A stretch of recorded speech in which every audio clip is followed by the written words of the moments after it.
শুভ সকাল বন্ধুরা। তখন ঘড়িতে বাজে ভোর 5টা আর আমরা বেরিয়ে পড়েছিলাম আমাদের এক গন্তব্যের উদ্দেশ্যে। রাস্তায় তেল নেওয়ার পর গাড়িতে পেট্রোল পাম্প থেকে আমরা তখন আমাদের যাত্রা শুরু করি। Let's go. দেখো মাঝখানে আবার মাঝপথে দাঁড়াতে হয় আর কি, আমাদের এই ছোটো ভাইয়ের একটু এমার্জেন্সি পারপাসে। তো চারিদিকটা দেখো কত সুন্দর কুয়াশায় ঘেরা। ভিডিওটা যদিও অনেক দিন আগেকার, তোমাদের সাথে শেয়ার করা হয়নি, তাই আমি শেয়ার করলাম, আশা করি ভালো লাগবে। গাড়িতে এইভাবেই মজা করতে করতে আমরা আমাদের গন্তব্যে পৌঁছে গিয়েছিলাম। দারুণ মজা হয়েছিল। এই যে আমাদের রিসর্টের মানে এন্ট্রান্সটা, এখান থেকে আমরা আস্তে আস্তে ঢালে পাহাড়ের ওপরে উঠছি। তো কনফার্মেশন না পাওয়ার জন্য দাদা হাত দেখাচ্ছিল, তারপরে আবার ফোনে কনফার্মেশন পাওয়ার পর আমাদেরকে ডেকে নিল, যেহেতু আমাদের দুটো গাড়ি ছিল। আস্তে আস্তে ওখান থেকে পার্কিং স্লটে গাড়ি রাখতে চলে যায় আমাদের গাড়ি। ওখানে গাড়ি পার্ক করার পর আমাদেরকে ওয়েলকাম করার জন্য এরা চলে এসেছিল।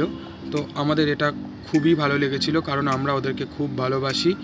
তো আমরা যেখানেই দেখতে পাই ওদের সঙ্গে বন্ধুত্ব করি। তো ওরাও চলে এসেছিলো আমাদের সাথে বন্ধুত্ব করতে, আমাদেরকে ওয়েলকাম করতে। আস্তে আস্তে তারপর ঘুরে চারিদিকটা একটু দেখে নিয়ে একটু ওয়েট করছিলাম, কারণ আমাদের লাঞ্চ তখন রেডি হয়নি, রেডি হচ্ছিল। তারপর ওখান থেকে একেবারে ক্যান্টিন এরিয়া যেটা থাকে ওখানে আমরা চলে যাই। গিয়ে এই যে দেখতেই পাচ্ছ আমরা লাঞ্চ কমপ্লিট করে নিই। আমরা যেহেতু সকালবেলা বেরিয়েছিলাম, খুবই খিদে পেয়েছিল। তো লাঞ্চ কমপ্লিট করার পর আমরা এই যে আস্তে আস্তে আমাদের কটেজের দিকে পৌঁছে যাচ্ছি। এইভাবে সিঁড়ি করে করে ঢালে, বুঝতেই পারছো এটা পুরোটা পাহাড়ের ওপরে, তো ঢালে এইভাবেই উঠতে হয়। তো এরকম করে উঠে উঠে সিঁড়ি দিয়ে আমরা আমাদের কটেজে রুমে গিয়েছিলাম আর কি, যেটা আমাদের রুম নেওয়া ছিল। আমাদের যে কটেজটা ছিল পাহাড়ের ওপরের দিকেই ছিল। তো পুরোটাই একটা ঢালু এরিয়া, তো এইভাবেই যেতে হয়। তারপর ওখান থেকে একটু ফ্রেশ হয়ে আমরা নিচে মাঠে নেমে চলে এসেছিলাম, যেটা ক্যাফেটেরিয়া, ওই যে দেখা যাচ্ছে ওখানে মানে ক্যান্টিন এরিয়ার পাশেই ছিল এই সুন্দর মাঠ। আমরা ওখানে একটু যে গেম জোনগুলো ছিল ওখানে আমরা একটু খেলছিলাম, মজা করছিলাম। আমাদের দেখো আমার বৌদিও চলে এলো। আমার বৌদিও এসে, আমার বৌদি আর বাবা দুজনে ওরাও একটু গেমসগুলো খেলতে শুরু করে দিয়েছিল। তো আমি দেখো ওখানে ভিডিও করছিলাম।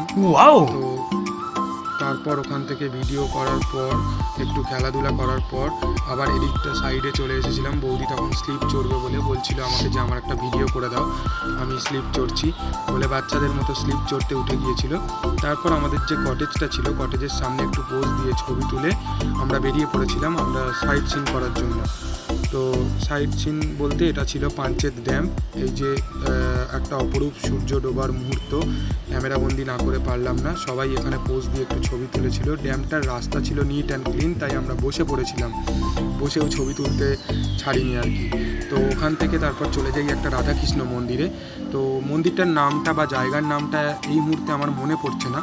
তো মেয়েরা তখন ওখান থেকে ঝুমুর গানের ছন্দে একটু কোমর দুলিয়েছিল। যেহেতু আমরা এসেছি বন্ধুরা এটা পুরুলিয়ার গড় পঞ্চগড়, তো ঝুমুর গান তো সেখানে থাকবেই। তো ওখান থেকে আমরা ফিরে আমরা আমাদের রিসর্টের যে ক্যান্টিন এরিয়াটা আছে ওখানের মাঠে আমরা একটু মজা করি। তো সবাই মিলে গাড়িতেই গান চালিয়ে একটু মজা করে আবার বেরিয়ে পড়ি। ওই দিনটা রেস্ট নিয়ে পরের দিন বেরিয়ে পড়ি জয়চণ্ডী পাহাড়ের উদ্দেশ্যে। দেখো রাস্তাটা কত সুন্দর। এই যে জয়চণ্ডী পাহাড়ের পার্কিং স্লটে আমরা পৌঁছে গিয়েছিলাম তখন। তারপর ওখান থেকে যেহেতু আমরা সকালে বেরিয়েছি তাই ব্রেকফাস্ট করার জন্য একটা দোকানে ঢুকেছিলাম। আমার বৌদি বলছিল বারবার আমাদের দেখাতে, কারণ দোকানদার একা পেরে উঠছিল না বলে আমি আর বাপনদা দুজনে ব্রেকফাস্ট বানাতে শুরু করে দিয়েছিলাম। তো এই হচ্ছে জয়চণ্ডী পাহাড়ের রাস্তা। এখান থেকে এই বজরংবলীর মন্দিরে উঠতে হয়। আমরা উঠতে উঠতে ক্লান্ত হয়ে মাঝপথে এক জায়গায় বসি। তো ওখানে রেস্ট এরিয়া, ওখানেও দাঁড়িয়ে ছবি তুলে নিই কিছু। ছবি তোলার পর ওখান থেকে তারপর এই যে আমাদের মোস্ট কিউটেস্ট কাপেল বলতে পারো, কেন বলছি ছবি দেখেই তোমরা বুঝতে পারছো কেন কিউটেস্ট কাপেল বললাম। তো ওখান থেকে বাপনদার বৌদিও আছে, এই যে বৌদিও, আমার বৌদি আর বাপনদার বৌদি যেন একটু ছবি তুলে নিল। তারপর ওখান থেকে আমরা চলে গিয়েছিলাম অযোধ্যা পাহাড় বা অযোধ্যা ড্যাম, যেটা পুরুলিয়ার অবস্থিত। তো অযোধ্যা ড্যামটা ওখান থেকে চারিদিকের ভিউগুলো দেখার পর একটু ছবি টবি তোলার পর আমরা ওখানে একটু আবার আইসক্রিম ফুচকা এইসবগুলো খেয়েছিলাম। খাওয়ার পর ছবি তোলার পর ওখান থেকে আবার আমরা চলে আসি। এটা মোস্ট মানে সুন্দর কাপেল, যারা হিরো আর হিরোইন বলতে পারো আমাদের ট্যুর প্যাকেজে।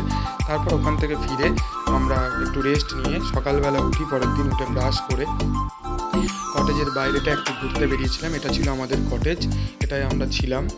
তো বুঝতেই পারছো কতটা সুন্দর। তারপরে আমরা রেডি হয়ে নিই, সকালবেলা সবাই রেডি হয়ে বেরিয়ে পড়ি বোলপুরের উদ্দেশ্যে, শান্তিনিকেতন সোনাঝুরি হাট। তো গাড়িতেও একটা সেলফি তুলে নিই। তারপরে রাস্তায় যেতে যেতে এই অপরূপ সৌন্দর্যটা ক্যামেরাবন্দি না করে আমি আর থাকতে পারলাম না। এই যে চলে গিয়েছিলাম সোনাঝুরি হাট, তারপর ওখানে ঘুরে প্রচুর শপিং করে কলকাতা ফিরে আসি। কেমন লাগলো অবশ্যই জানিও আমার এই ছোট্ট ব্লগটি। আশা করি সবার ভালো লাগবে। ভালো লাগলে অবশ্যই একটা লাইক করবেন। টাটা।